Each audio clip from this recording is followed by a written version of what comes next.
apalagi urusan agama kita.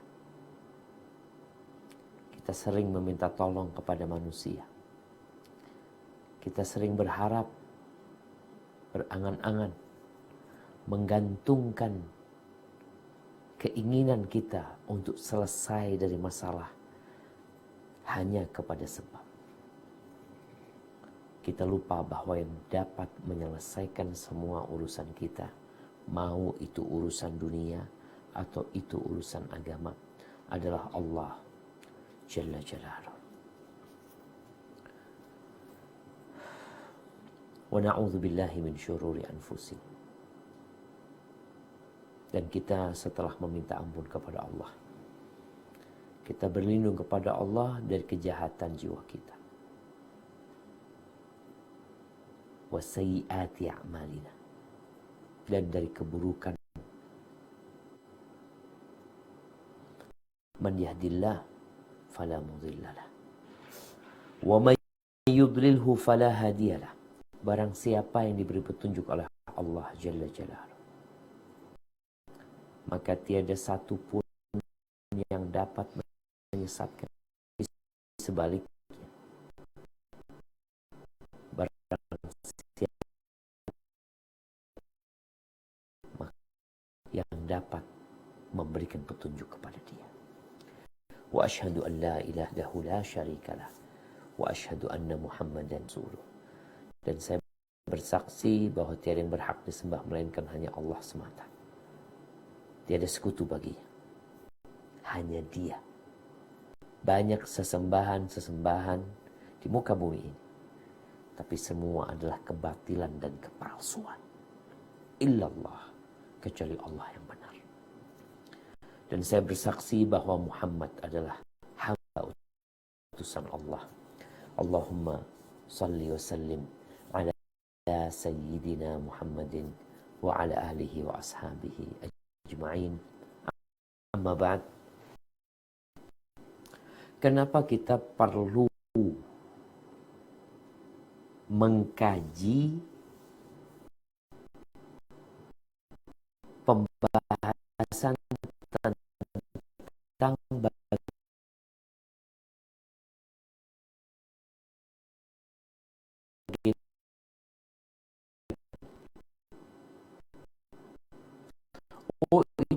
itu khusus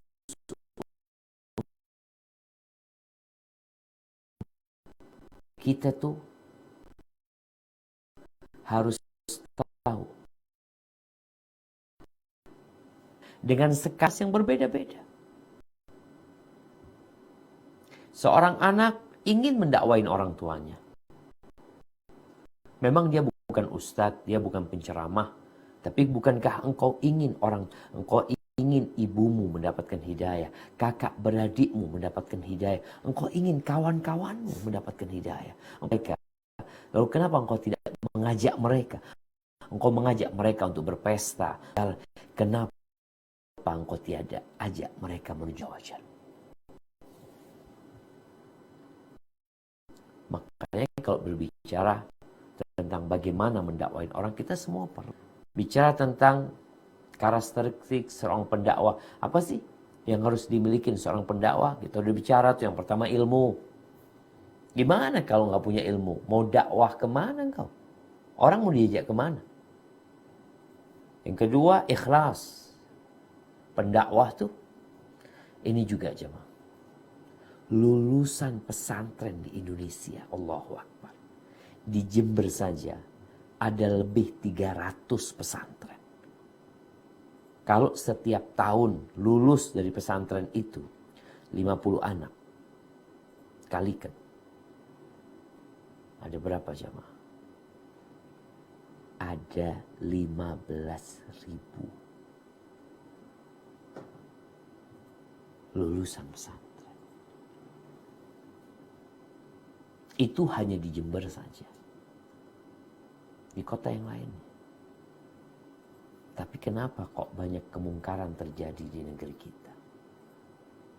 Kok banyak kezaliman dilakukan di bumi kita nih, yang kita berada di atasnya? Karena banyak di antara kita diam, gak berdakwah. malah mungkin dia pelaku kezaliman. Kalaupun berdakwah ada yang caranya, metodenya baik dan benar, tapi dia sebagai pendakwah tidak memiliki kapasitas untuk berdakwah, hanya pandai berbicara dia. Maka ingat, yang pertama ilmu, yang kedua ikhlas, yang ketiga mengikuti Nabi kita Muhammad SAW. Gimana sih beliau berdakwah? Gak usah bikin cara yang macam-macam. Yang keempat adalah hikmah. Hikmah dalam berdakwah, bijak, meletakkan sesuatu di tempatnya. Sekarang Anda berbicara dengan siapa? Oh, ini kepala. Apa yang harus engkau lakukan? Paling tidak tatkala engkau memulai ceramah, Bapak kepala desa ini. Ini termasuk metode. Ini hikmah. Datang Bapak Camat, datang Bapak Bupati. Kita hargai mereka. Bukankah Nabi SAW yang mengatakan, "Idza atakum karimu qaumin fa'akrimu." Apabila datang kepada kalian orang yang mulia di kaumnya, kalian muliakan dia. Itu hikmah. Terus kita bicara kelembutan dan tidak tergesa-gesa. Nah, dakwah perlu itu. Dan yang malam ini kita akan bicarakan, insya Allah ada 3 sifat lagi yang harus dimiliki oleh seorang dai. Jadi ini yang ke-6. Syekh menyebutkan kesabaran. Yang kedua, berhias dengan akhlak-akhlak yang mulia. Yang ke-8, beliau menyebutkan memulai dakwah dengan yang terpenting, kemudian baru yang penting. Semua urusan agama ini penting. Tapi apa yang terpenting dari semua urusan agama ini? Itu menjadi kewajiban seorang pendakwah untuk menghibati fillah. Bicara sabar dalam berdakwah. Dan sunnah Nabi ada banyak perintah yang tidak terhitung berkaitan dengan sabar. Kenapa? Kenapa bicara perlu sabar? Hidup ini, hidup saja itu perlu kesabaran. Ada banyak cobaan, ada banyak petaka sekarang COVID-19 ya. Orang tuanya, orang tua bersabar menghadapi anaknya, menghadapi istrinya, istri sabar menghadapi suaminya. Seorang pekerja menghadapi bosnya harus sabar, bos harus sabar menghadapi anak buahnya. Nah, semua perlu kesabaran. Dan seorang pendakwah itu butuh energi ekstra dalam kesabaran. Menahan diri untuk tidak melakukan tindakan-tindakan yang anarkis, tindakan-tindakan yang tidak diperbolehkan. Dia ingin agama Allah ini tegak. Namun engkau harus tahu, tatkala engkau berdakwah, engkau akan disakiti. Engkau akan disakiti. Engkau akan diganggu. Engkau akan dibully. Engkau akan dimaki.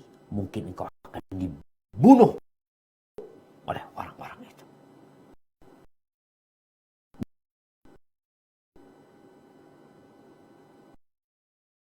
Tatkala Luqman memberi petuah kepada anaknya, ketika ngajarin anaknya, setelah berbicara tentang beribadah kepada Allah dan mentauhidkannya, meninggalkan kesyirikan, berbakti kepada orang tua, lalu Luqman menyuruh anaknya untuk naik tingkat. Nah, jangan cuma di level itu. Kita ini kalau hidup di dunia,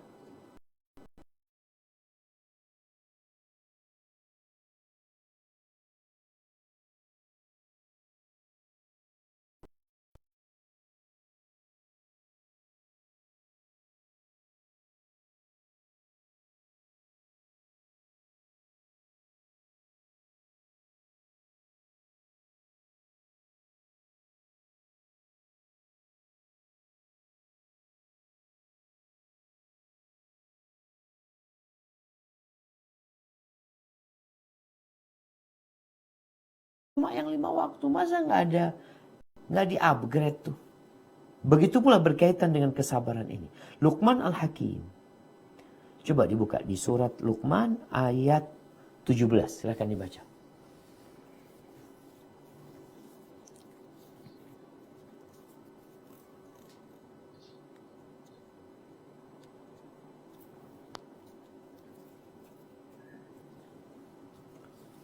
Naam, tafadhal.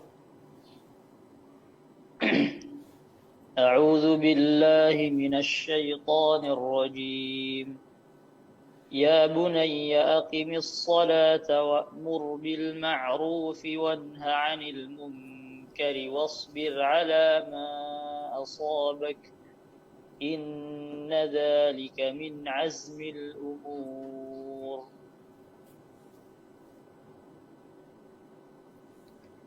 Wahai anakku, laksanakanlah salat dan suruhlah manusia berbuat yang ma'ruf dan cegahlah mereka dari yang mungkar dan bersabarlah terhadap apa yang menimpamu. Sesungguhnya yang demikian itu termasuk perkara yang penting. Subhanallah jemaah. Tatkala berbicara salat, orang tuh kalau hanya mendirikan salat untuk dirinya sendiri, biasanya dia akan disukai oleh kawan-kawannya. Kawan-kawannya akan memandang dia, Masya Allah, orangnya baik banget, dia selalu sholat di masjid, Masya Allah, senyum, suka membantu orang lain, engkau akan dicintai oleh kawan-kawanmu. Tapi tatkala levelmu naik, Luqman mengatakan kepada putranya, aqimis salat, dirikan salat. Engkau sudah mendirikan salat, wa'mur bil ma'ruf, perintahkan kepada kebaikan. Kepada yang ma'ruf. Ajak orang untuk melakukan kebaikan. Wanha 'anil munkar, cegah manusia dari perbuatan mungkar. Setelah itu, wasbir 'ala ma asabak, sabar. Sabar atas apa yang menimpamu.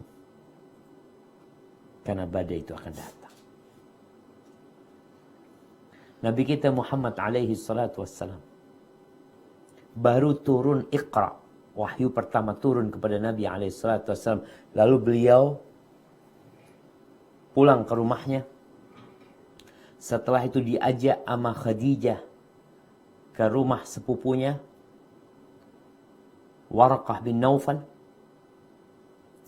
Di sana ceritalah Nabi SAW tentang apa yang dialami. Apa kata Waraqah bin Naufal? Innahu la namus alladhi nazala ala Musa. Yang turun kepadamu itu malaikat.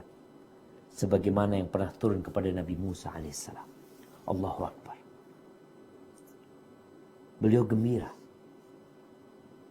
Tapi kemudian beliau bersedih. Karena Waraqah mengatakan, Laitani kuntu jada'an hina yukhrijuka qaumuka. Ya Allah, andai kata aku dalam kondisi kuat, gagah perkasa, masih muda, tatkala engkau diusir oleh kaummu. La nasartuka nasran mu'azzara. Aku akan membelamu, menolongmu mati-matian. Benar-benar. Apa kata Nabi SAW? Awa mukhriji ya qaumi. Apakah kaumku akan mengusirku? Kata Waraqah. Ma min ahadin ata bimithli ma ji'ta bihi illa udi. Tidak ada satupun manusia yang membawa seperti yang engkau bawa ini, melainkan dia akan dimusuhi. Bukan dielu-elukan oleh kaumnya. Bukan kemudian masyarakat ngefan sama dia. Yang ada dia akan dimusuhi oleh masyarakat. Dan ternyata itu dialami oleh Nabi alaihi salatu wassalam. Bagaimana tatkala beliau berdakwah terang-terangan. Awalnya sembunyi-sembunyi selama 3 tahun. Lalu beliau dakwah terang-terangan. Siapa orang yang paling menyakitin beliau? Keluarganya sendiri, pamannya sendiri. Abu Lahab. bagaimana dia mengganggu Nabi alaihi salatu wassalam. Kaumnya, orang satu kampung. Oleh karena itu, Nabi kita alaihi salatu wassalam diperintahkan oleh Allah untuk bersabar seperti sabarnya ulul azmi minar rasul. Allah berfirman di surat Al-Ahqaf ayat 35. Nah, fadhal baca surat Al-Ahqaf ayat 35.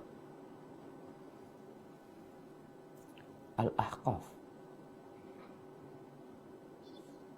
Bukan Al-Kahf. فاصبر كما صبر أولو العزم من الرسل ولا تستعجل لهم كأنهم يوم يرون ما يوعدون لم يلبثوا إلا ساعة من نهار بلاغ فهل يهلك إلا القوم الفاسقون.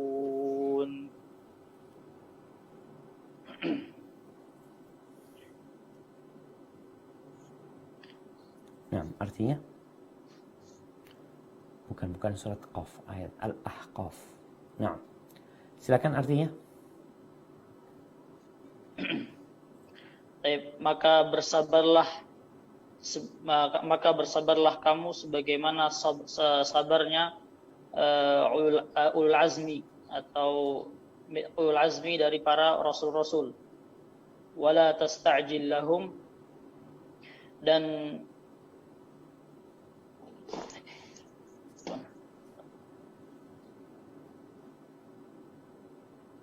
janganlah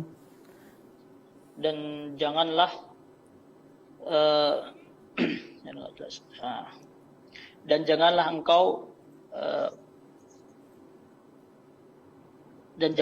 meminta agar azab disegerakan untuk mereka pada hari mereka melihat azab yang dijanjikan. Mereka merasa seolah-olah mereka tinggal di dunia hanya saat saja pada siang hari. Tugasmu hanya untuk menyampaikan, maka tidak ada yang dibinasakan kecuali kaum yang fasik. Barakallahu fikum. Nah, bagaimana Allah Azza wa Jal mengatakan kepada nabinya, fasbir kama sabara ulul azmi minar rusul. Bersabarlah engkau seperti sabarnya ulul azmi minar rusul. Rasul-rasul yang memiliki semangat. Rasul-rasul yang memiliki kesabaran yang hebat. Siapa mereka? Yang pertama adalah Nabi Nuh alaihi salam. Engkau sabar seperti sabarnya Nabi Nuh. Kalau ada yang mengatakan sabar itu ada batasnya, iya mungkin batasnya umurnya Nabi Nuh alaihi salam. Berapa tahun Nabi Nuh berdakwah? Berapa tahun menyampaikan agama Allah ini? Alfasana khamsina ama. Fasana. 1000 tahun kurang 50. Bayangkan. Berdakwah 950 tahun. Kalau dihormati sama kaumnya, dihargai sama kaumnya, senang pendakwah itu. Sekarang kalau kita lihat pendakwah, Masya Allah, diundang, dijemput di airport, duduknya di pesawat, bisnis class atau first class. Mintanya kayak gitu kadang-kala sebagian dai. Turun, maunya dijemput dari depan pintu pesawat. Pulang, udah dikasih hotel. Hotelnya ada kriteria tersendiri. Nanti makannya ditanya, Ustadz sukanya makan apa?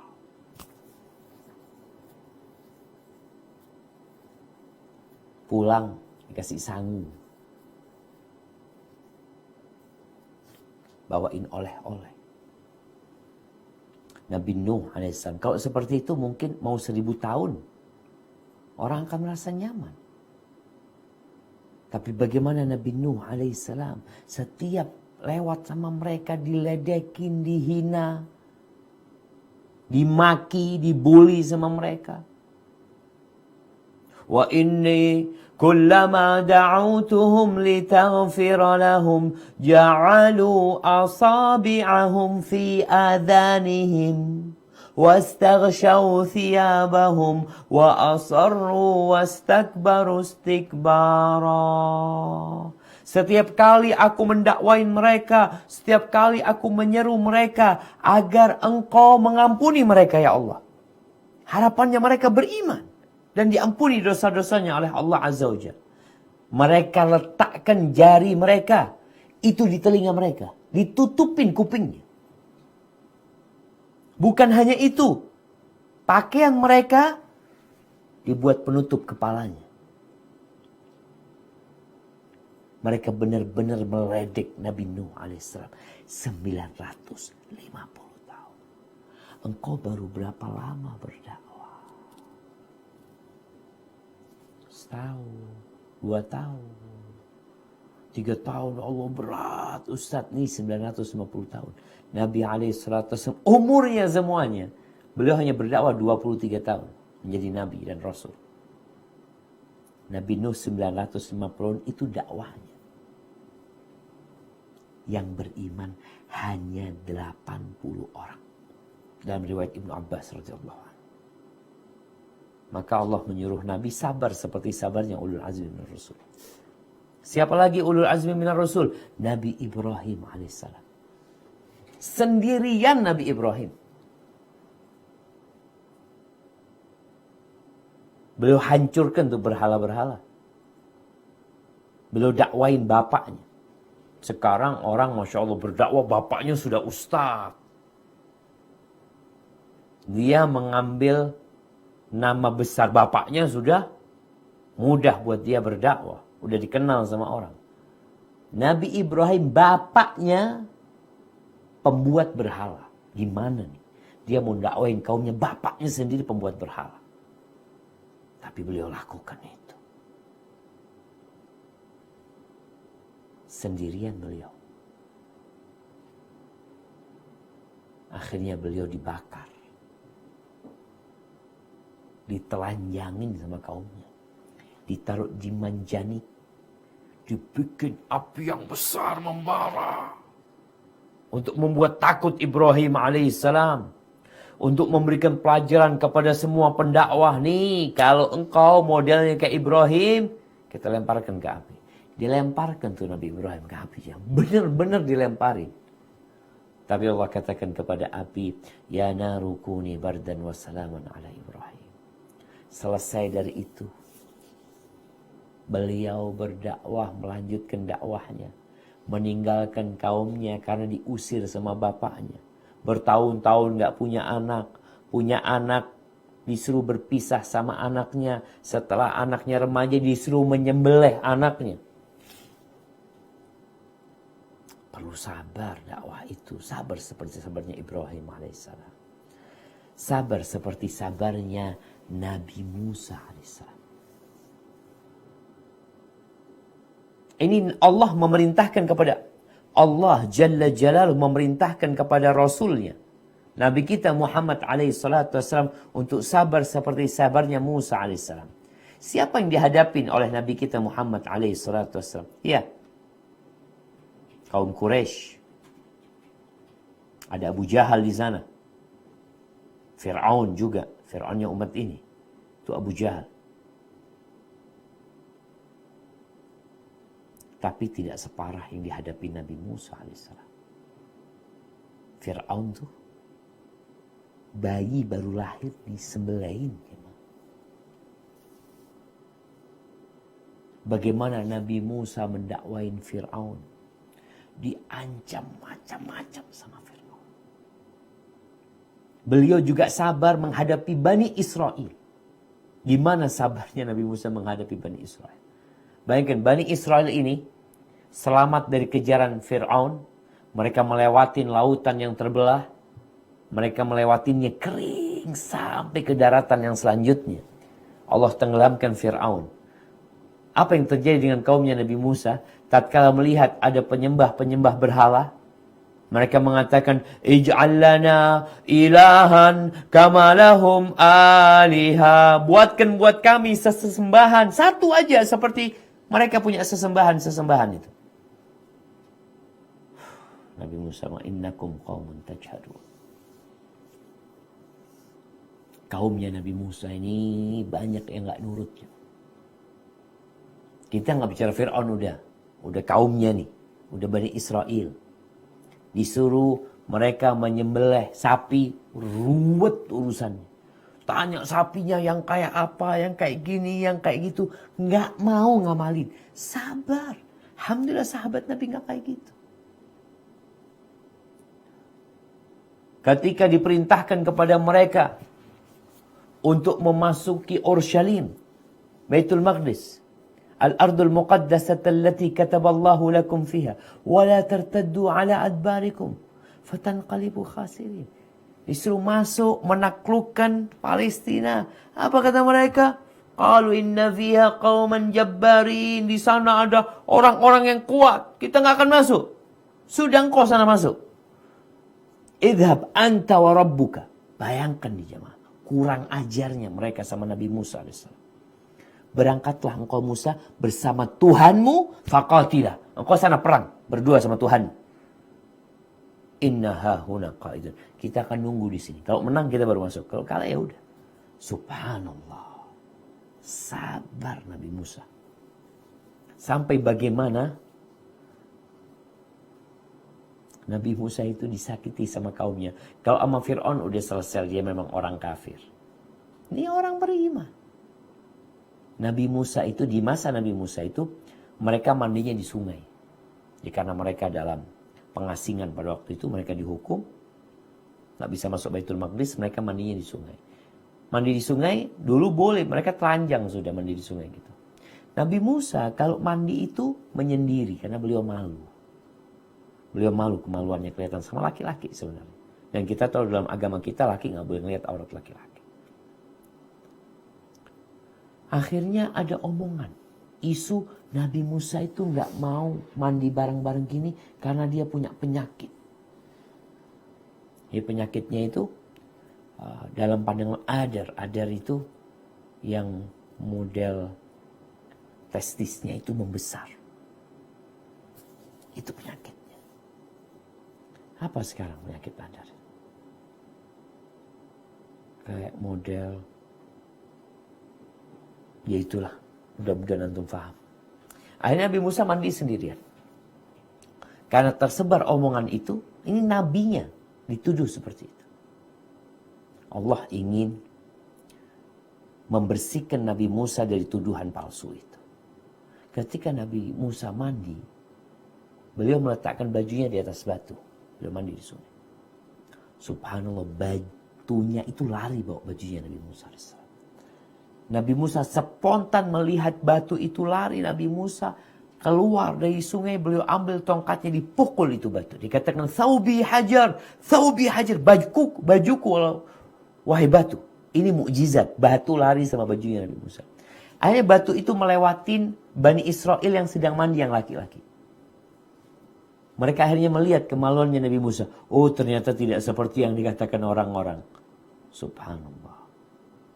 Sabarlah seperti sabarnya Nabi Musa AS.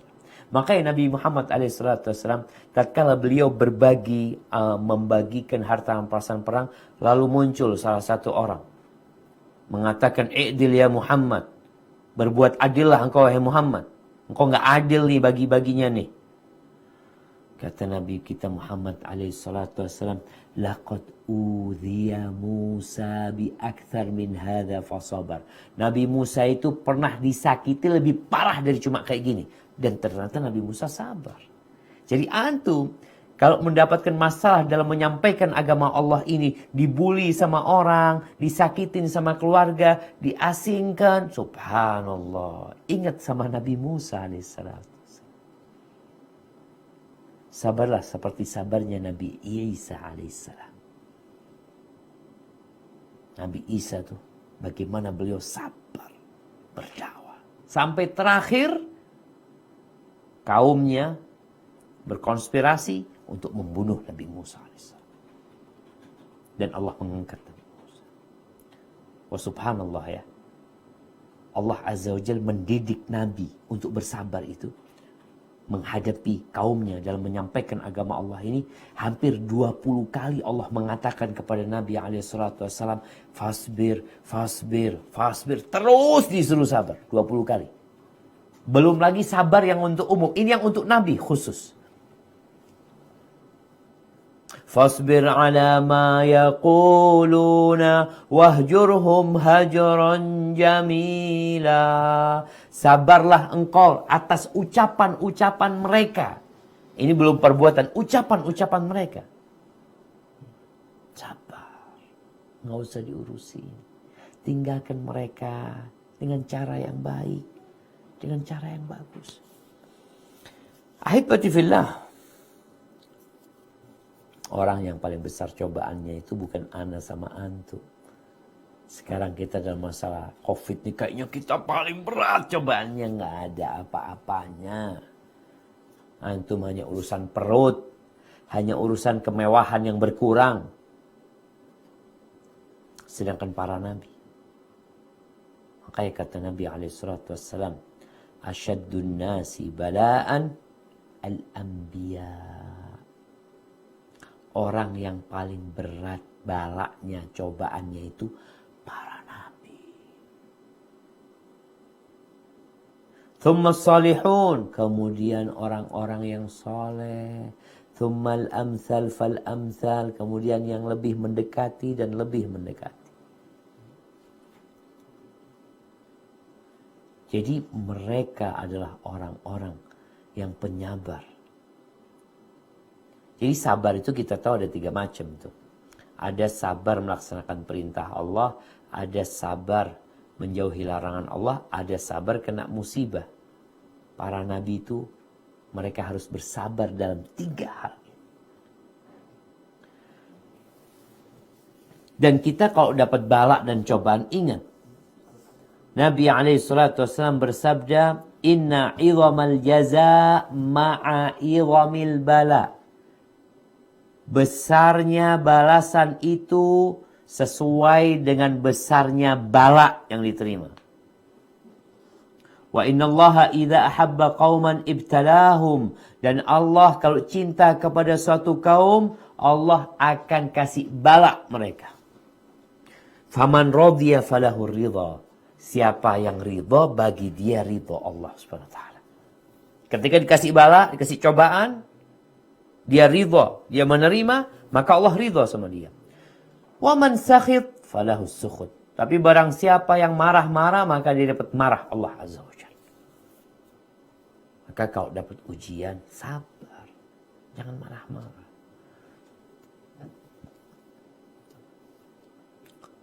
Dalam hadis Abu Sa'id Al-Khudri radhiyallahu anhu, beliau mengatakan, "Anna nasan minal ansar sa'alu Rasulullah sallallahu alaihi wasallam." Bahwasanya ada orang-orang dari kalangan Ansar yang mereka bertanya kepada Rasulullah SAW. Bukan bertanya sebenarnya, minta sesuatu kepada Nabi SAW. Fa'atahum. Lalu dikasih sama Nabi. Kemudian mereka minta lagi. Fa'atahum. Sudah 2 kali ini. Ketiga kali mereka minta lagi. Dikasih lagi sama Nabi alaihissalatu sampai habis harta yang ada di tempat Nabi. Habis. Karena sudah habis Nabi mengatakan kepada mereka. Ma yakunu indi min khairin falan addakhirahu ankum. Tidaklah harta yang ada pada diriku. Kemudian aku akan menyimpannya dari kalian. Nggak ada. Aku akan berikan kepada kalian. Tapi beliau mengatakan, waman yasta'fif yu'iffahullah. Barang siapa yang berusaha untuk menjaga kehormatan dirinya, maka Allah akan jaga dia. Dia tidak minta-minta, Allah akan jaga dia. Jaga kehormatan dirinya. Waman yastaghni yughnihillah. Dan barang siapa yang mencukupkan diri dengan apa yang dia miliki, Allah akan bikin dia cukup. Nggak butuh apa-apa. Allah yang akan bikin dia cukup. Padahal sebenarnya nggak cukup, tapi dia berusaha untuk mencukupkan diri. Waman yatasabbar yusabbirullah. Barang siapa yang berusaha untuk sabar. Oh, ternyata sabar ini diusahakan. Iya. Diusahakan. Dilatih kita bersabar menghadapi gangguan orang-orang. Banyak yang menyakitin kita. Yusabbirullah. Allah akan bikin dia jadi penyabar. Ada latihannya. Nahan diri. Akhirnya Allah bikin dia sabar. Wa ma a'tallahu ahadan ata'an huwa khairun wa awsa' minas sabr. Nggak ada pemberian Allah yang Allah berikan kepada hambanya yang lebih luas, yang lebih baik dari kesabaran.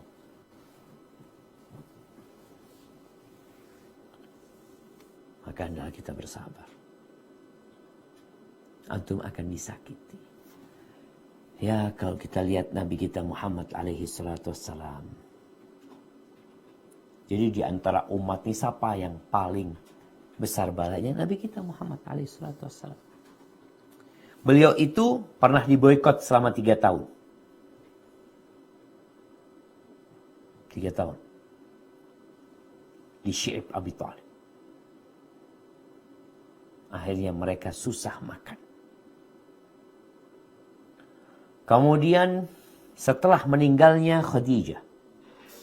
Setelah meninggalnya Abu Thalib. Abu Thalib dulu mati, kemudian Khadijah radhiyallahu ta'ala anha atau sebaliknya. Itu orang-orang musyrikin, subhanallah. Tambah jahat sama Nabi. Sebelumnya mereka segan untuk menggodain Nabi. Untuk mengganggu Nabi SAW. Karena Abu Thalib masih hidup.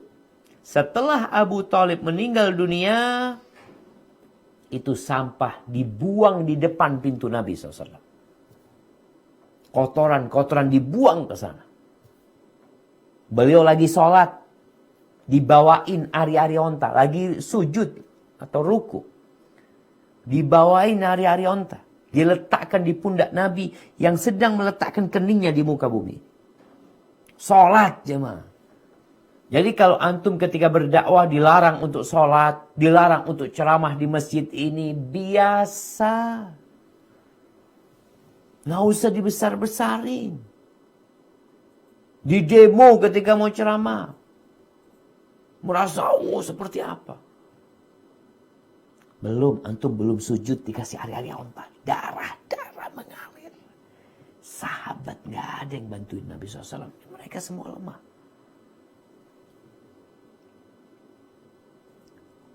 Pernah dicekik Nabi SAW. Dicekik jemaah. Cekik sama mereka.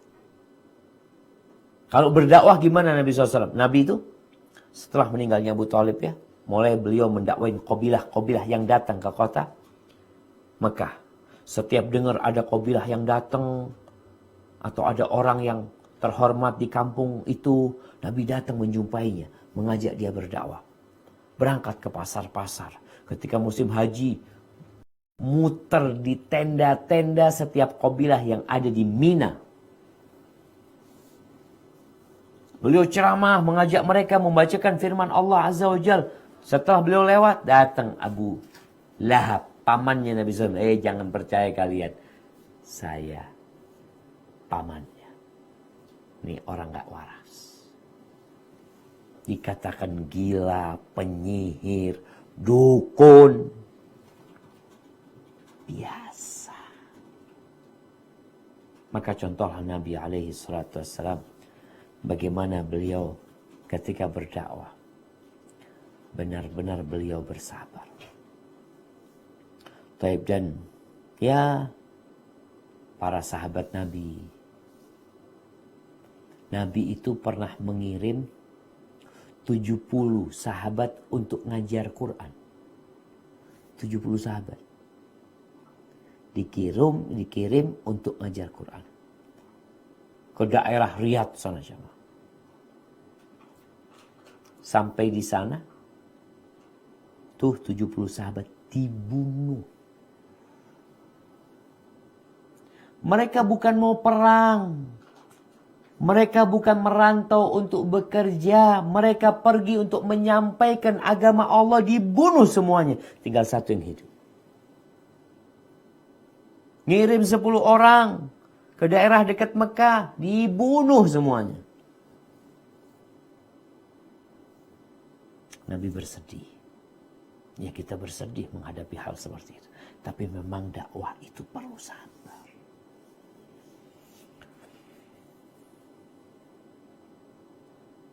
Kemudian yang ketujuh, seorang pendakwah itu harus menghiasi dirinya bukan dengan pakaian yang bagus.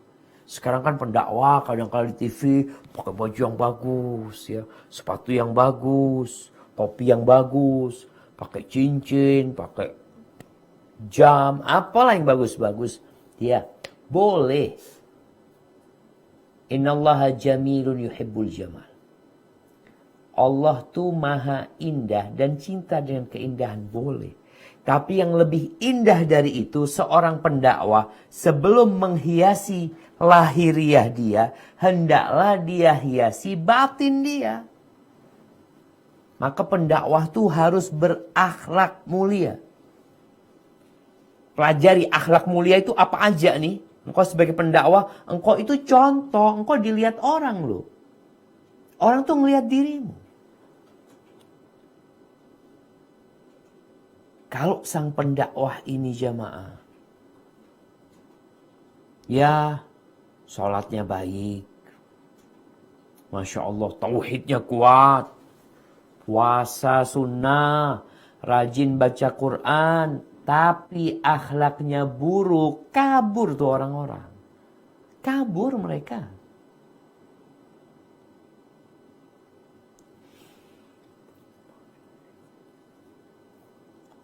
Maka engkau harus bercermin. Beli cermin yang besar. Yang kau bisa melihat dirimu dari ujung rambut sampai telapak kaki. Tapi cermin batinmu.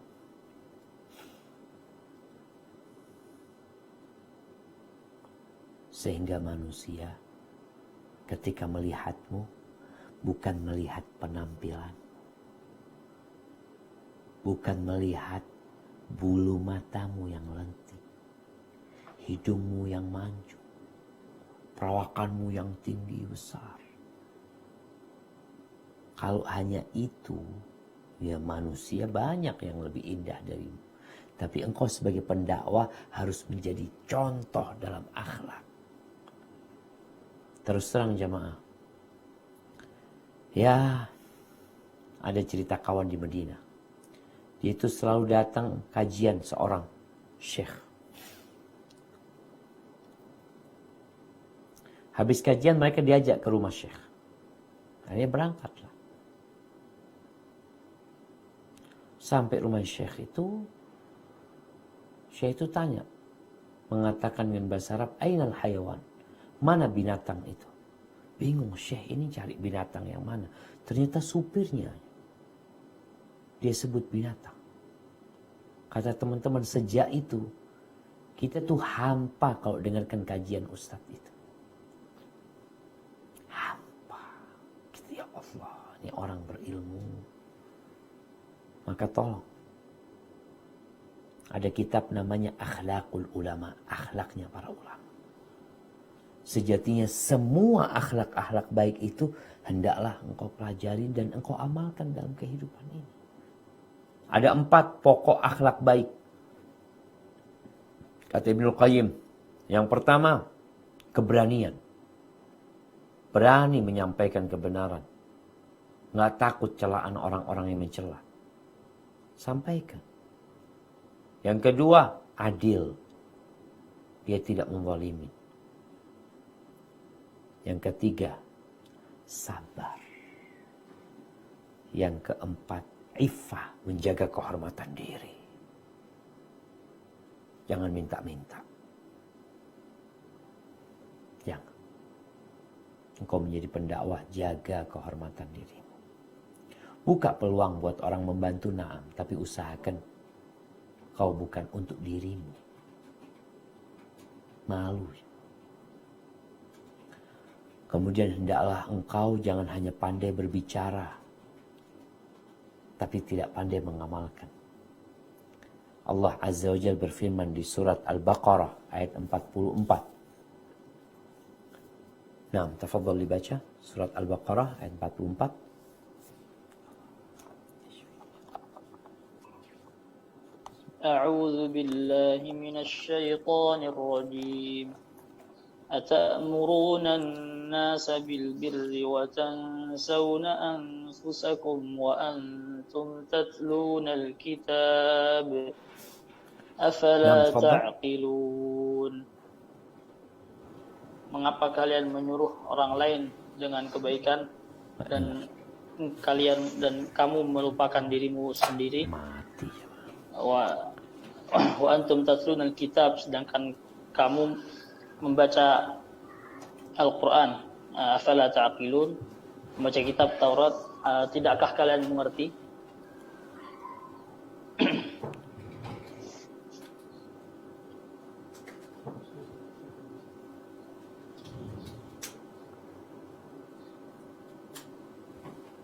Barakallahu fikum. Nah, subhanallah, Allah Azza wa Jalla mengatakan atamuruna an-nas bil bir. Mengapa kalian menyuruh orang lain untuk mengerjakan kebajikan? Kalian suruh orang lain mengajar kebaikan. Oh, ceramah, Masya Allah, naik mimbar, orator, dia bisa menggerakkan massa. Wa tansawna anfusakum. Tapi engkau lupa sama dirimu sendiri. Engkau mau jadi lilin. Engkau mau jadi lilin yang menerangi orang lain, engkau sendiri terbakar. Menyuruh orang lain untuk berbuat kebajikan, tapi engkau sendiri tidak melakukannya. Wa antum tatluna al-kitab afala ta'qilun. Mana akal kalian? Nggak ngerti kalian. Ada cerita khatib Dimashq. Khatib Damaskus. Ini khatib, kalau ceramah khutbah Jumat, Masya Allah, benar-benar menggerakkan hati manusia. Subhanallah, khatib ini khutbah Jumat, biasanya istrinya itu setiap pulang Jumat makan enak, jemaah. Istrinya lagi nyiapin makanan, suaminya ceramah. Biasanya dulu rumahnya pengasuh masjid atau pemangku masjid itu di sebelahnya masjid. Akhirnya udah disiapin makanan, dengar nih istrinya, suaminya ceramah, mengajak orang untuk bersedekah, menyampaikan kepada mereka untuk berbagi, Allah akan memberikan ganti. Dia sebutkan keutamaan sedekah. Subhanallah, sang istri lagi nyiapin makanan enak-enak tuh, jadi dia tergerak hatinya untuk bersedekah. Akhirnya makanan yang enak-enak dia bagikan ke orang-orang miskin. Selesai sholat Jumat, pulang suaminya ke rumahnya. Dia ngomong, ya Allah, mana makanan yang enak-enak? Kata istrinya, yang mana maksudnya? Yang biasa itu, kata dia. Ya Allah, ana tadi udah bagikan. Ana dengar ceramah ente tadi, nyuruh orang sedekah, berbagi makanan, maka ana berbagi sama mereka. Apa kata suaminya? Ana tuh ceramah sama penduduk Damaskus, bukan kepadamu. Hati-hati, jemaah. Ada orang-orang yang pandai berbicara tapi tidak pandai mengamalkan. Dan ini menjadi penyebab dakwah itu tidak diterima kadang-kadang.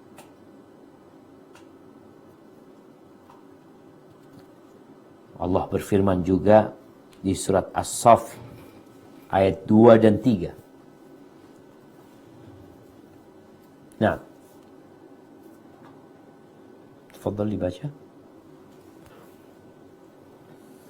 A'udzu billahi minasy syaithanir rajim. Ya ayyuhalladzina amanu lima taquluna ma la taf'alun. Wahai orang-orang yang beriman, mengapa kamu mengatakan apa yang tidak kamu kerjakan? Kabura maqtan 'indallahi an taqulu ma la taf'alun. Sangatlah besar kebencian di sisi Allah jika kamu mengatakan apa-apa yang tidak kamu kerjakan. Barakallahu fikum. Tadi jadi lilin. Engkau mau nerangin orang lain, tapi engkau sendiri terbakar. Rasulullah SAW menceritakan tentang kejadian di hari kiamat. Ada orang yang dilemparkan ke dalam api neraka. Fatandaliku aktabuhu. Ususnya itu terburai jemaah. Fayaduru kama yadurul himaru biraha. Akhirnya dia muterin itu ususnya, muter-muter seperti berputarnya keledai tatkala dia menggiling gandum. Lalu penghuni-penghuni neraka datang.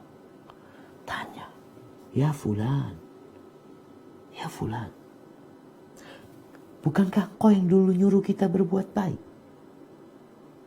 Engkau dulu yang melarang kita untuk melakukan kemaksiatan. Kata orang ini, nah, iya. Kuntu amurukum bil ma'ruf wala ati. Ya, aku menyuruh kalian berbuat baik tapi aku sendiri tidak melakukannya. Wa anhaakum 'anil munkar wa ati. Dan aku melarang kalian berbuat kemungkaran tapi aku sendiri mengamalkannya. Na'udzubillah min dzalik. Maka sebagai pendakwah, berusahalah kita untuk mengamalkan apa yang kita ketahui. Yang tidak berdakwah aja, itu akan ditanya tentang ilmunya dipakai buat apa. Maka, amalkan.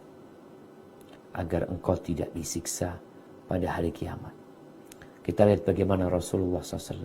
Allahu Akbar. Beliau tuh sholat sampai bengkak kaki. Beliau memberikan contoh kepada umat. Bukan hanya pandai berbicara, tapi beliau contohkan. Kalau bicara, bagaimana beliau bersedekah, Allahu Akbar. Ada orang yang pandai ngomong sedekah, berbagi. Dia sendiri nggak sedekah. Banyak duitnya. Orang suruh sedekah. Orang suruh berbagi. Tapi Nabi kita alaihi salatu wassalam, bajunya diminta beliau kasihkan. Alaihi salatu wassalam. Beliau bukan orang yang banyak harta di rumahnya. Tapi tatkala beliau punya harta, beliau bagikan. Itu bicara sedekah Nabi SAW. Bicara sholatnya sampai bengkak kakinya. Aisyah sampai bersedih, ya Rasulullah, udah diampuni dosa-dosamu yang masa lalu dan akan datang. Kenapa engkau seperti ini? Qala afala akun abdan syakura. Apa enggak pantas aku menjadi hamba yang pandai bersyukur? Baik, kemudian yang ke-8, yang terakhir berkaitan dengan karakteristik seorang pendakwah. Dia harus memulai dakwahnya dengan yang terpenting dari materi dakwah. Dia harus tahu tuh, mau bahas apa, siapa yang dihadapi, bagaimana menghadapinya, itu nanti kita akan bicarakan. Tapi secara umum, dakwah para nabi itu dimulai dengan tauhid. Setelah dimulai dengan tauhid, terus perhatian sama tauhid. Orang non-muslim, oke, diajarin tauhid. Karena untuk masuk Islam, dia harus bertauhid dulu, bersyahadat. Tapi gimana orang-orang yang sudah masuk Islam? Peduli sama tauhid mereka. Untuk dijaga. Karena 13 tahun Nabi SAW berdakwah itu, beliau memperhatikan tauhid. Sampai mau mati pun beliau perhatian dengan tauhid. Kenapa? Kalau ini manusia berbuat 1000 dosa, berbuat hampir sepenuh bumi ini dosa, lalu dia menjumpai Allah Azza wa Jal tanpa melakukan kesyirikan, tauhidnya selamat, insya Allah masih ada harapan diampuni. Ya, masih ada harapan diampuni. Ya ibna Adam, Kata Allah dalam sebuah hadis qudsi, "Lau ataitani biqurabil ardi khati'atan." Kalau engkau datang menjumpai aku dengan hampir sepenuh bumi ini dosa. "Thumma ataitani la tusyriku bi syai'an." Kemudian engkau datang menjumpai aku tanpa melakukan kesyirikan. "La ataituka biqurabiha maghfiratan." Hampir sepenuh bumi itu aku datangin engkau ampunan buat engkau. Allahu Akbar. Maka kalau bicara tauhid, karena perintah Allah yang paling penting itu tauhid.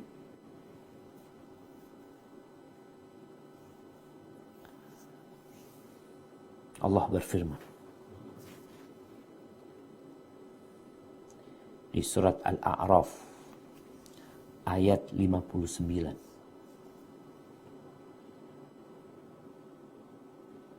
Surat Al-A'raf. Al-A'raf ini. Ayat 59. Apaan yang salah? Nah.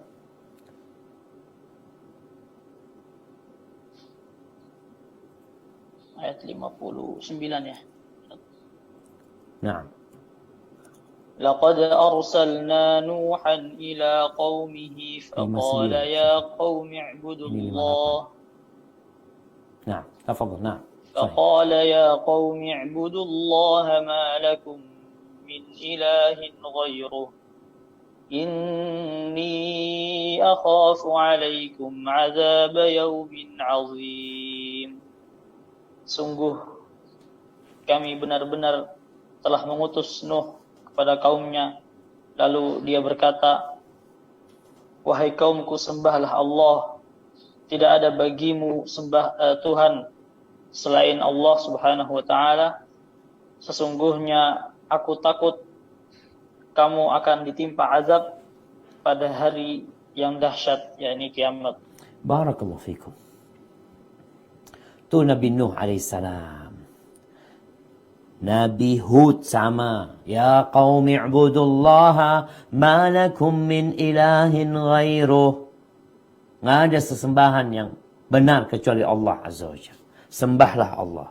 Beribadalah kepada Allah. Nabi Saleh sama. Dakwahnya apa? Ya qaumi i'budullaha ma lakum min ilahin ghairuh.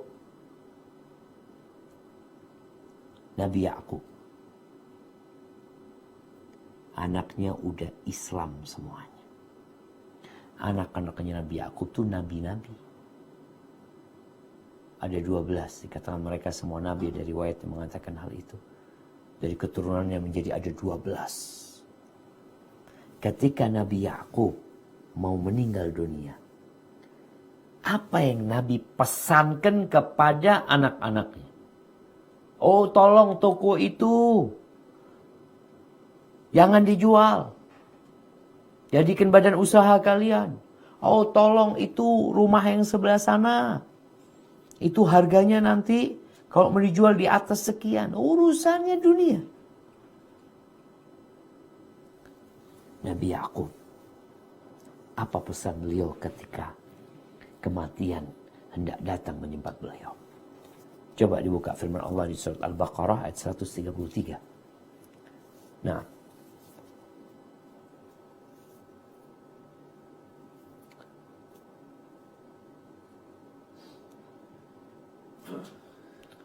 Tafadhal. Surat Al-Baqarah ayat 133. أم كنتم شهداء إذ حضر يعقوب الموت إذ قال لبنيه ما تعبدون من بعدي قالوا نعبد إلهك وإله آبائك إبراهيم وإسماعيل وإسحاق إلها واحدا ونحن له مسلمون. Apakah kamu menjadi saksi saat maut akan menjemput Yakub ketika dia berkata kepada anak-anaknya, apa yang akan kamu sembah sepeninggalanku? Mereka menjawab, kami akan menyembah Tuhanmu dan Tuhan nenek moyangmu, yaitu Ibrahim, Ismail, dan Ishak, yaitu Tuhan yang Maha Esa, dan kami hanya berserah diri kepadanya. Tuh jemaah, mau mati nih, kumpulin anak-anaknya. Tidak bicara warisan, tidak bicara rumah, tidak bicara ladang. Apa yang dibicarakan? Dia mengatakan, ma ta'buduna min ba'di. Apa yang akan kalian sembah sepeninggalku? Apa? Ini karena pentingnya tauhid. Makanya Nabi kita Muhammad alaihissalatu wasallam 13 tahun di Mekah nanamkan tauhid. Iya ada perintah-perintah lain ya. Tapi sholat belum. Di akhir-akhir masa beliau di Mekah baru turun sholat. Puasa baru di Medina. Nanti itu puasa. Haji apalagi haji. Khomer masih minum tuh sahabat-sahabat di Mekah. Sampai Medina masih mereka sempat minum. Sampai akhirnya diharamkan. Jilbab, nggak ada perintah jilbab. 13 tahun di Mekah, nggak ada perintah jilbab. Sampai kota Medina, belum datang perintah jilbab. Jilbab kapan? Tahun ke-5 atau ke-6. Baru diperintahkan jilbab. Subhanallah. Kita tuh perlu berpikir untuk memperbaiki orang itu lewat mananya dulu. Masa orang melakukan kesyirikan, lalu engkau suruh dia pakai jilbab? Jangan dulu. Yang lainnya. Tauhid. Makanya Ja'far bin Abi Thalib ya. Ketika beliau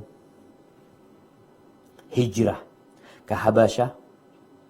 Kemudian datang utusan dari orang-orang musyrikin Mekah. Meminta supaya orang-orang yang hijrah itu dibalikin ke Mekah. Karena dikatakan kepada mereka nih. Mereka ini mencela Tuhan-Tuhan kita. Mereka keluar dari agama kita. Nggak masuk kepada agama Najasyi. Ada yang ditanya oleh Najasyi. Kalian itu gimana sih? Kalian keluar dari agama kalian. Terus kalian tidak masuk ke agamaku. Kalian ikut agama apa? Ceritalah Ja'far. Dia mengatakan, Ayyuhal Malik, wahai Raja. Kunna qauman ahla jahiliyah. Kita dulu adalah kaum jahiliyah. Yang benar-benar bodoh. Na'budul asnam. Patung kita sembah. Jadi bodohnya kita. Berhala yang kita buat sendiri. Yang dipahat. Kita sembah. Wa na'kulul maita. Bangkai kita makan. Wa na'til fawahisha. Perbuatan-perbuatan keji kita lakukan. Wa naqta'ul arham. Silaturahim kita putuskan. Wa nusi'ul jiwar. Kita melakukan tetangga dengan menyikapi tetangga dengan buruk. Ya'kulul qawiyyu minnat dhaif. Yang kuat makan yang lemah. Fakunna ala dzalika. Kita itu berada dalam budaya seperti itu sampai Allah mengutus kepada kami seorang rasul dari kalangan kami. Na'rifu nasabahu wasidqa. Kita tahu dengan nasab dia. Kita tahu dengan kejujuran dia. Dia nggak pernah dusta. Selama 40 tahun nggak pernah dusta orang itu. Dia jelaskan. Nggak ada dusta Nabi SAW. Lalu dikatakan dusta tatkala menyampaikan agama Allah Azza wa Jalla. Wa amanatu. Kita tahu amanah dia. Orang-orang pada titip amanah sama Nabi Muhammad SAW. Wa afafahu. Orang yang terhormat. Yang menjaga kehormatan dirinya. Fada'ana ilallah linuwahidahu.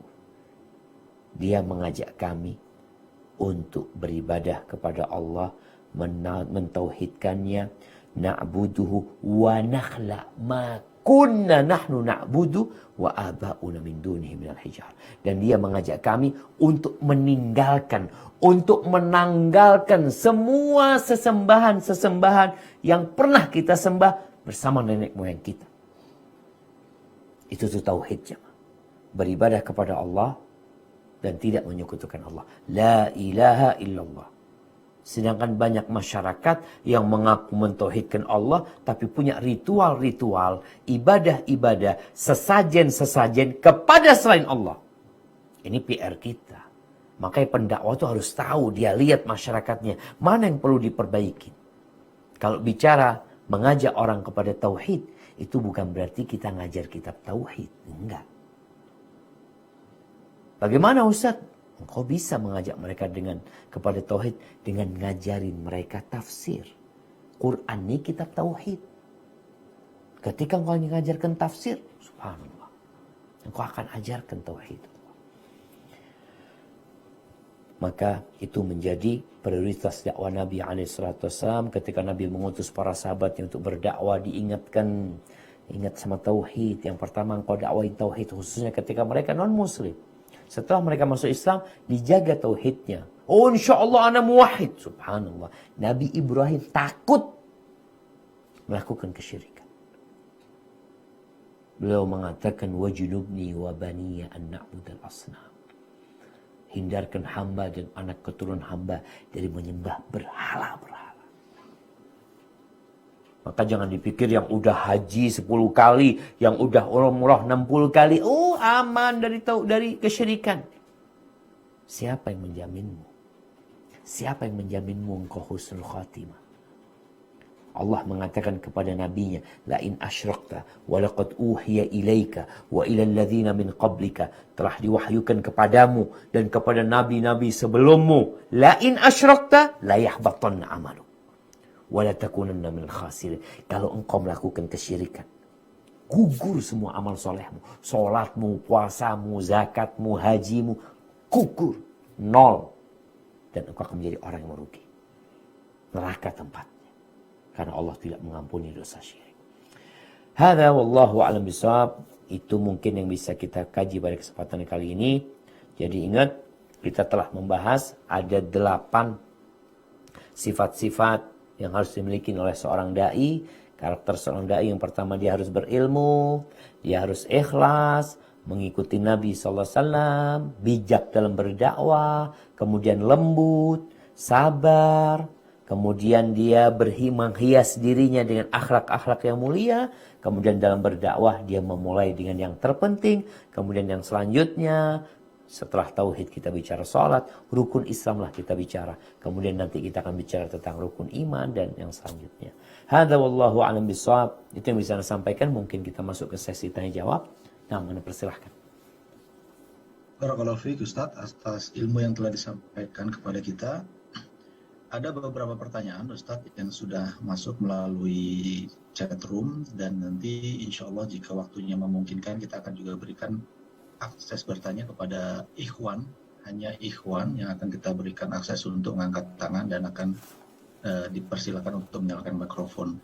Ada pertanyaan pertama Ustadz, pertanyaannya sebagai berikut. Izin bertanya Ustadz, Nah, apa hukumnya kalau kita berdakwah dengan men-share ilmu yang kita dapat dari internet atau dari berbagai media?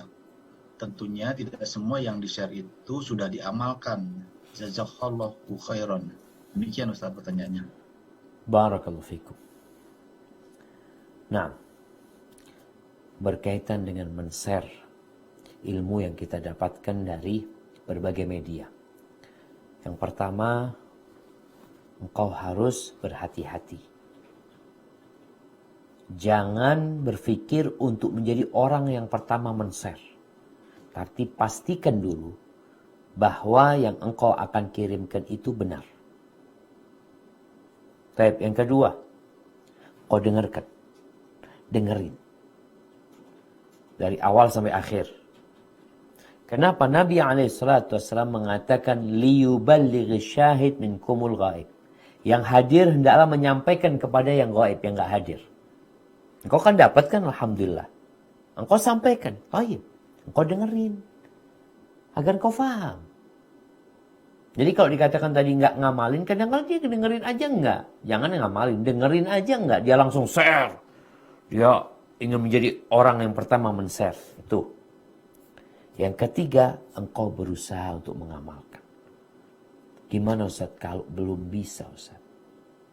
Ya, apakah kalau belum bisa berarti Anda nggak boleh men-share? Tetap boleh men-share. Tapi engkau akan ditanya nanti pada hari kiamat. Kenapa engkau tidak mengamalkan? Kalau tujuan men-share-mu ikhlas lillahi ta'ala. Enggak Ustaz, ana men-share karena ana punya kawan, harapan ana dia dapat hidayah.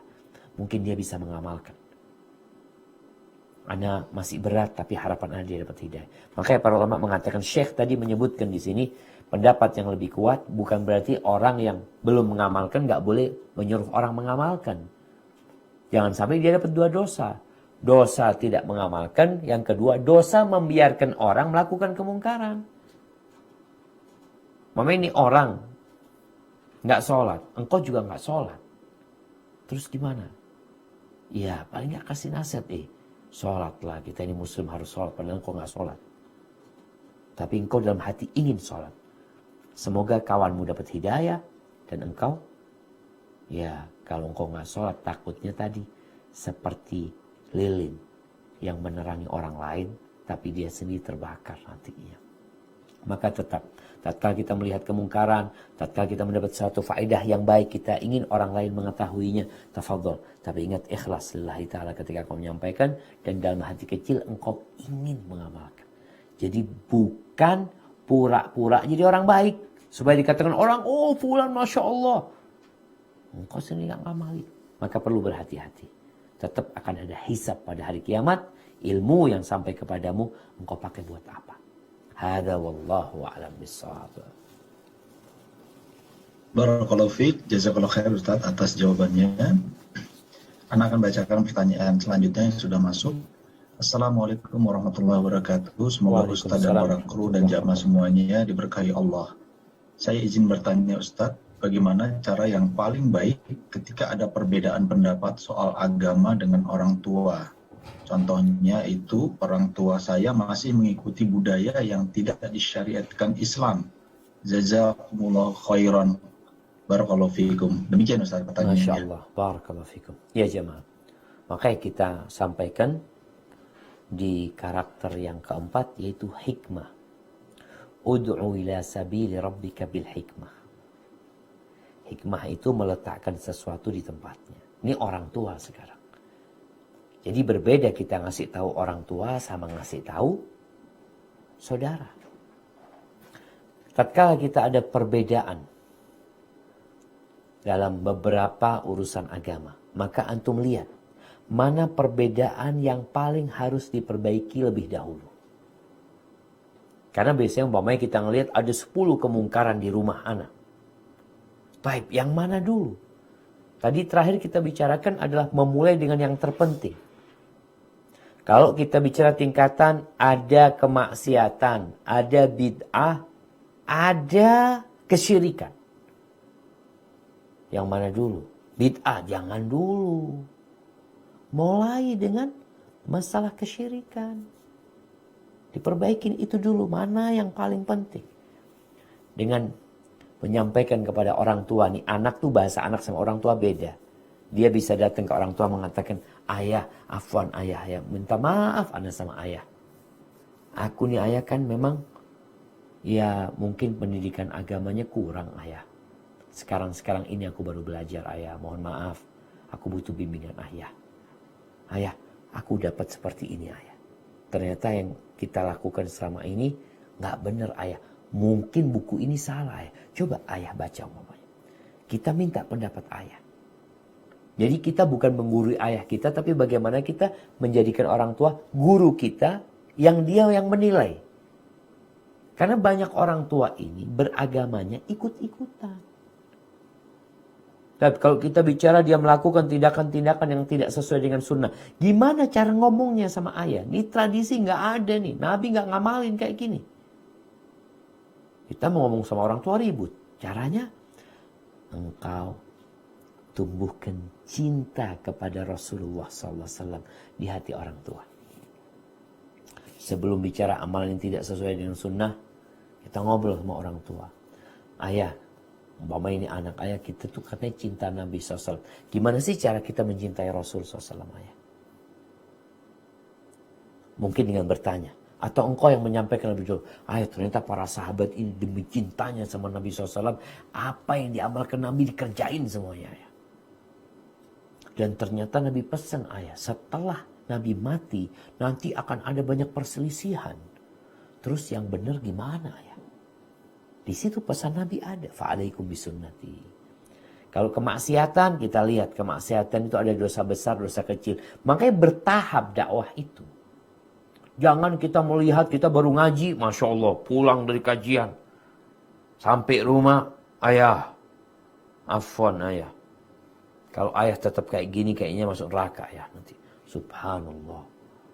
Nah kayak gitu berdakwah. Pelan-pelan seperti itu. Hada wallahu a'lam bissawab. Nah. Barakallahu fiik, jazakallahu khair Ustadz atas jawabannya. Ada pertanyaan selanjutnya. Assalamualaikum Ustadz.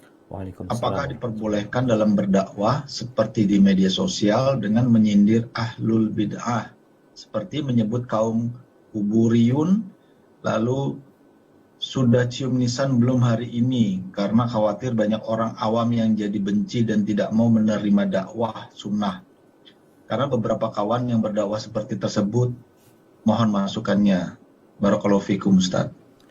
Barakallahu fikum. Subhanallah. Dalam berdakwah, tadi kita bicara hikmah ya. Hikmah itu meletakkan sesuatu pada tempatnya.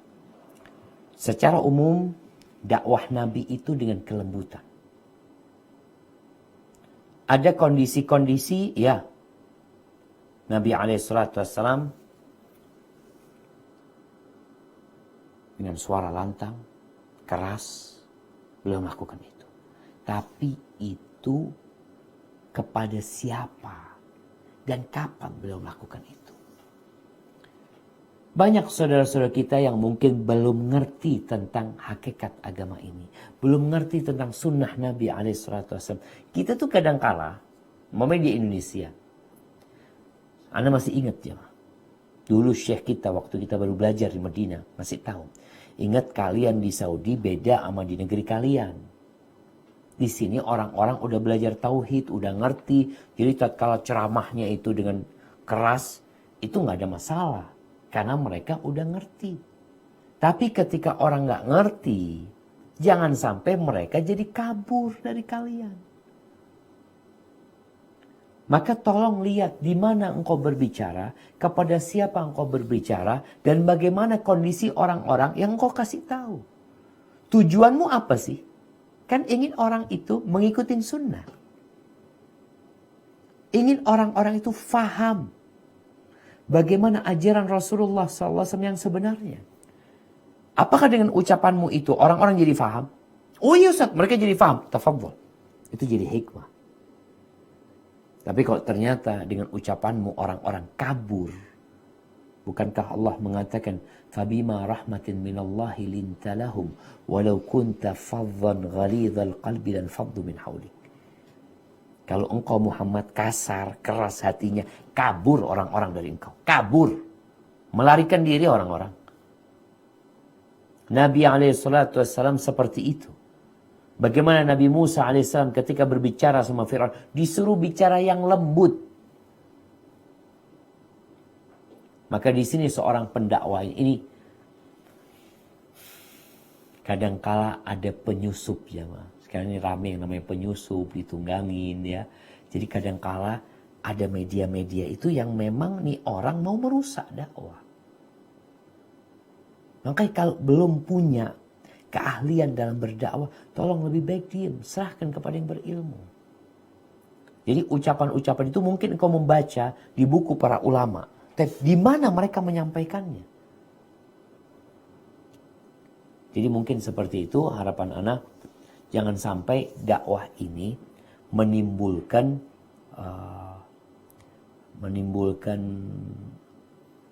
apa istilahnya lah, raddul fi'il. Raddul fi'il itu bahasa Arabnya menimbulkan bantahan dari mereka yang menyebabkan dakwah ini akhirnya tertolak gitu loh. Kita harapannya kan bagaimana menyampaikan agama Allah ini.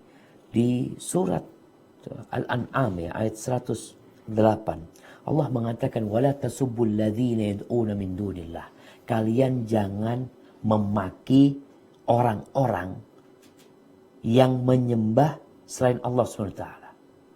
Jangan menyembah Tuhan-Tuhan mereka. Kalian jangan maki mereka. Jangan caci maki mereka. Jangan hina mereka. Mereka pantas dihina. Masa patung disembah? Ya kita menyembah berhala-berhala pantas. Ya memang dia nggak berhak disembah.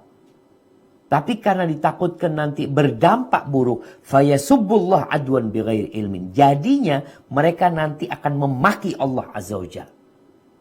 Dan melampaui batas mereka nantinya. Jadi kita mencaci maki Tuhan-Tuhan mereka, akhirnya Allah yang dimaki sama mereka. Terus gimana? Ya jangan dimaki sudah. Kalau nanti dampaknya dari itu malah lebih buruk gitu. Jadi lihatlah bagaimana kondisi. Makanya kita nanti akan berbicara masih panjang jemaah. Jadi pembahasan kita ini pelan-pelan ya. Tapi memang kita sudah melihat realitanya seperti dalam pertanyaan itu. Ada yang kurang bijak mungkin dalam berdakwah. Mungkin kalau itu di negeri lain mungkin biasa. Tapi mungkin di negeri kita atau di tempat kita belum biasa. Hadza wallahu a'lam bissawab. Nah. Barakallahu fiik, jazakallah khair Ustaz atas jawabannya. Dan dikarenakan waktu yang terbatas, Ana pikir ini yang Ana akan sampaikan adalah pertanyaan terakhir Ustaz. Masya Allah. Mohon berkenan. Pertanyaannya masuk melalui chatroom. Assalamualaikum Ustaz. Waalaikumsalam. Apabila kita berniat untuk berdakwah, terutama untuk keluarga terdekat dahulu, apakah kita harus memiliki guru untuk membimbing kita? Kalau iya, bagaimana cara memilih guru? Apakah cukup dengan ikut kajian-kajian atau membaca buku? Jazakallahu khairan, barakallahu fikum. Demikian Ustaz pertanyaannya. Masya Allah, barakallahu fikum. Ya jemaah, pertanyaan terakhir nih berat nih. Masya Allah. Nah, tatkala kita hendak berdakwah, apakah kita perlu punya guru? Jangan bicara dakwah. Tatkala kita menuju kepada Allah Azza wa Jal, kita perlu guru. Kita belum bicara dakwah ya. Karena kita tahu kan, yang pertama adalah berilmu. Setelah itu beramal.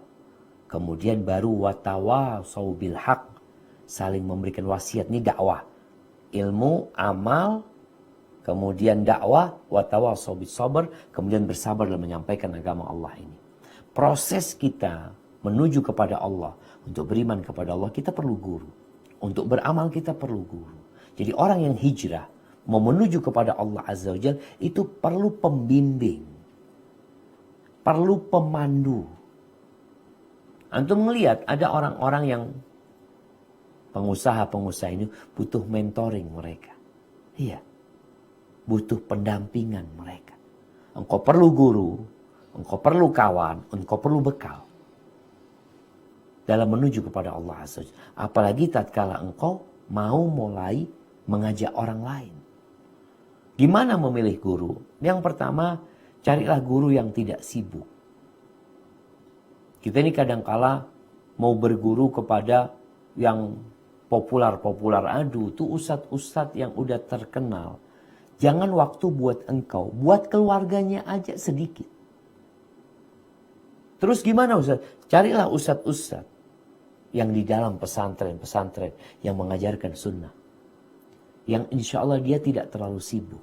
Yang kalau engkau punya masalah, engkau telepon dia angkat. Engkau datang ke rumahnya, dia sambut. Tapi kalau ustadz-ustadz yang terkenal Allah, telepon kadangkala, WA sebulan nggak dibalas. Maka carilah guru yang dia mengajarkan kepada orang-orang bagaimana agama ini sesuai dengan pemahaman para salafus soleh. Engkau cari. Kalau di kotamu ada, alhamdulillah. Kalau nggak ada Ustaz, ya terpaksa namanya. Sekarang bisa belajar lewat jarak jauh. Tapi engkau perlu guru. Apakah cukup dengan membaca? Ya kalau engkau membaca terjemahan, kadang-kala terjemahan ini banyak salah terjemah. Itu masalah.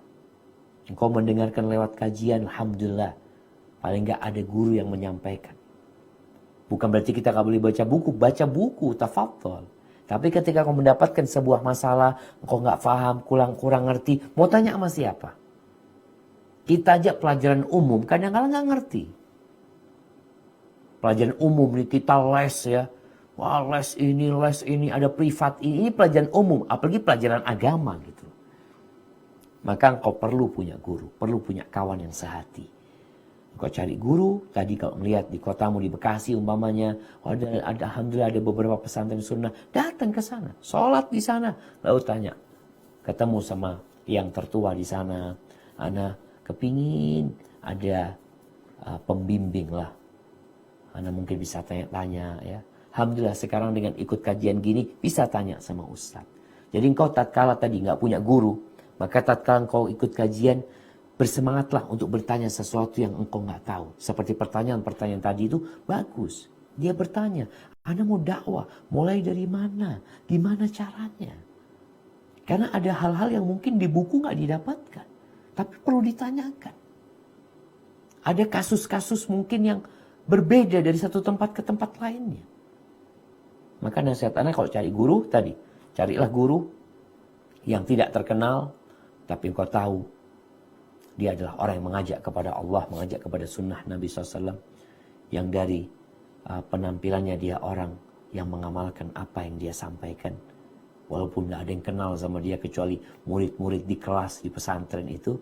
Insya Allah dia akan lebih bermanfaat buat engkau. Jadi silahkan terus belajar, terus ngaji. Tapi tatkala engkau tidak memahami sesuatu, tolong bertanyalah kepada yang berilmu.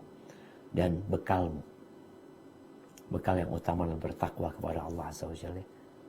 Fa inna khairaz zadi taqwa. Menuju kepada Allah engkau perlu bekal. Apa bekalnya? Melaksanakan perintah Allah dan menjauhi larangannya. Hadza wallahu a'lam bishawab. Itu mungkin yang dapat Anda sampaikan pada kesempatan kali ini. Semoga kita semua diberi taufik oleh Allah untuk bisa mengamalkan apa yang kita ketahui.